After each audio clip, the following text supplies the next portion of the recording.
Queridos hermanos y hermanas, hace tan solo una hora ha terminado en Roma la solemne Eucaristía, en la que el Papa Francisco ha canonizado a 9 santos representantes de todos los sectores del pueblo de Dios, laicos, vida consagrada, sacerdotes, ministros ordenados. Entre ellos el Papa Pablo VI, Monseñor Óscar Arnulfo Romero y nuestra primera y querida santa boliviana, Nazaria Ignacia March. Yo creo que es importante que conozcamos siquiera un poquito a estos nuevos santos, hermanos nuestros, de camino hacia el encuentro definitivo con Dios. San Pablo VI es el Papa que llevó a buen término el Concilio Vaticano II y que acompañó su puesta en marcha. Fue una labor llevada en medio de incomprensiones y sufrimientos a causa de corrientes contrastantes que ponían en riesgo el mismo concilio como obra del Espíritu Santo. Un Papa de mucha sensibilidad pastoral y humana que entendió las inquietudes de la sociedad moderna y que se comprometió en la renovación de la Iglesia y en el diálogo con el mundo como caminos de evangelización. Nos dejó varios documentos muy profundos e iluminadores.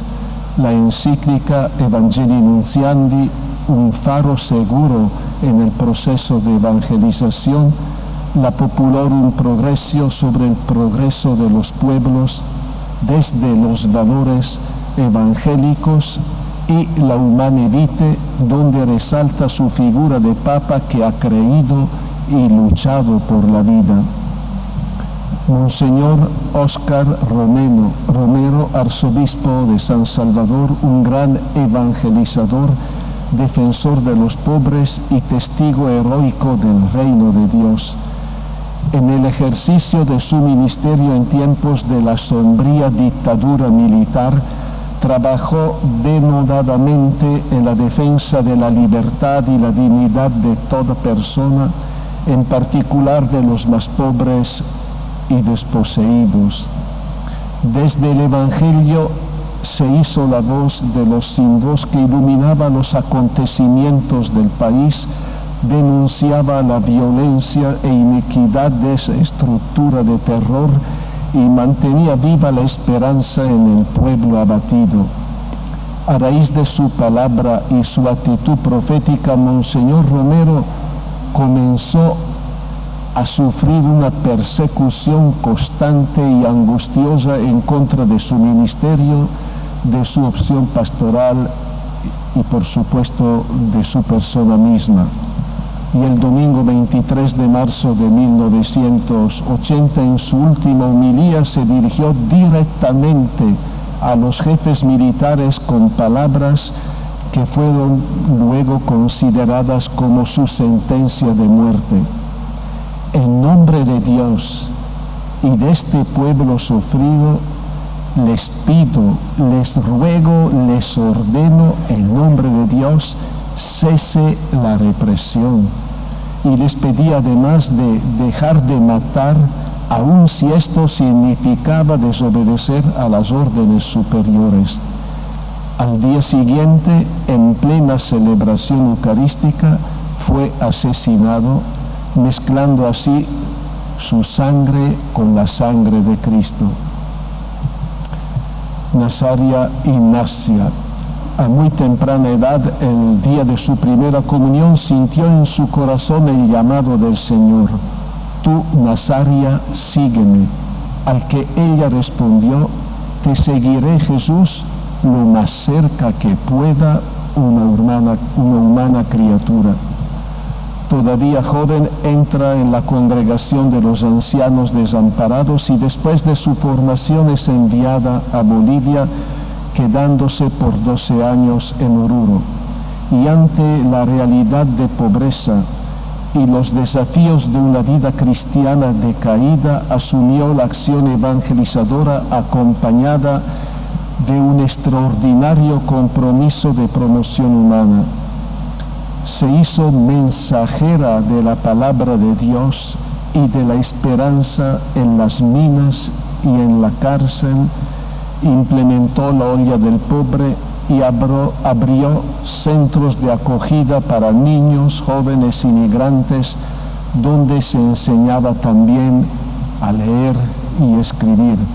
Además, apoyó las luchas de los obreros y la promoción de la mujer, al punto de organizar el primer sindicato femenino.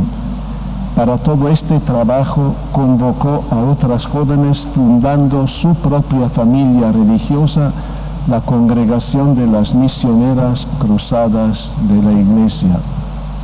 Los pobres fueron sus privilegiados y no se conformaba en atender a los que tocaban a la puerta, sino que ella salía a su encuentro. Por eso decía con insistencia que era preciso bajar a la calle y permanecer en la plaza de la historia, porque allí se encontraría a los más pobres entre los pobres, que ella consideraba la herencia que Dios les daba.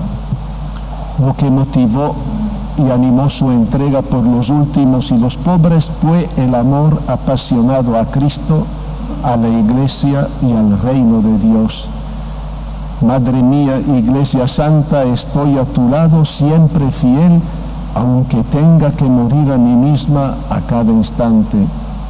Y decía también, el reino de Dios es el porqué de nuestra congregación, se lo decía a las hermanas. Fue el deseo que le dio el ser, el que se lo sostiene, se lo aumenta.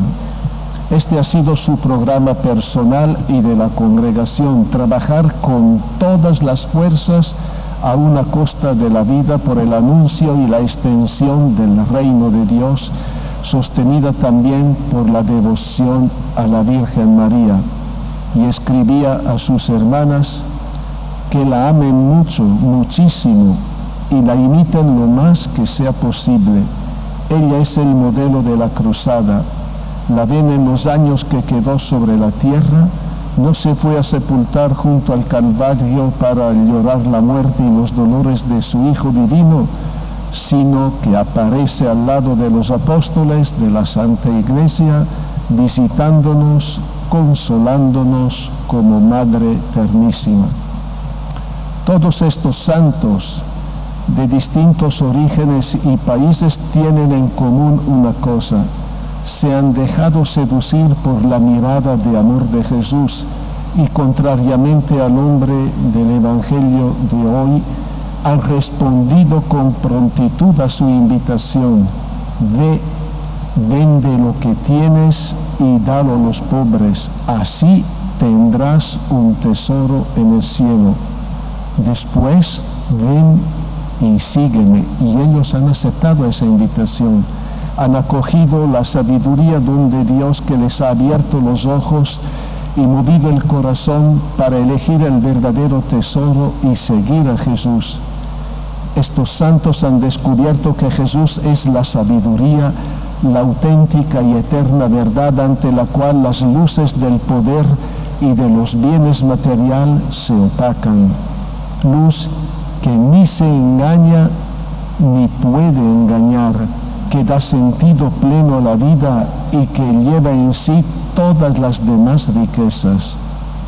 La amé más que la salud y la quise más que la luz del día, porque su resplandor no tiene ocaso. Palabras de la primera lectura.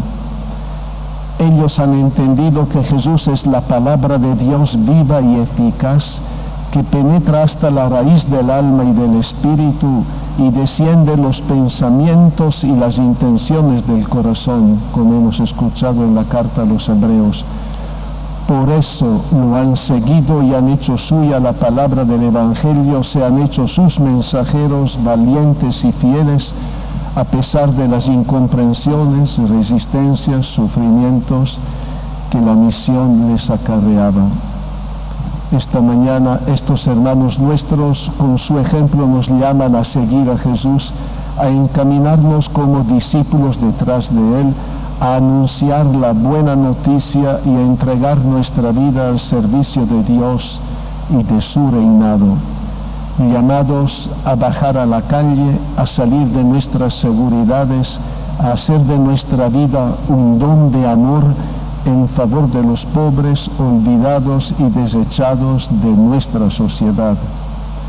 Es una tarea comprometedora que nos pide estar siempre en alerta, porque la tentación de la sabiduría humana, contraria a la sabiduría de Dios, está siempre al acecho, ofreciéndonos los ídolos del poder, de las riquezas y de la gloria ilusoria. Pidamos con las palabras del Salmo: Señor, ayúdanos con tu amor, para que, como la Santa Nazaria Ignacia, San Pablo VI y Monseñor Óscar Romero, optemos por Jesús, el único camino a la santidad, vocación a la que todos hemos sido llamados en el bautismo. Amén.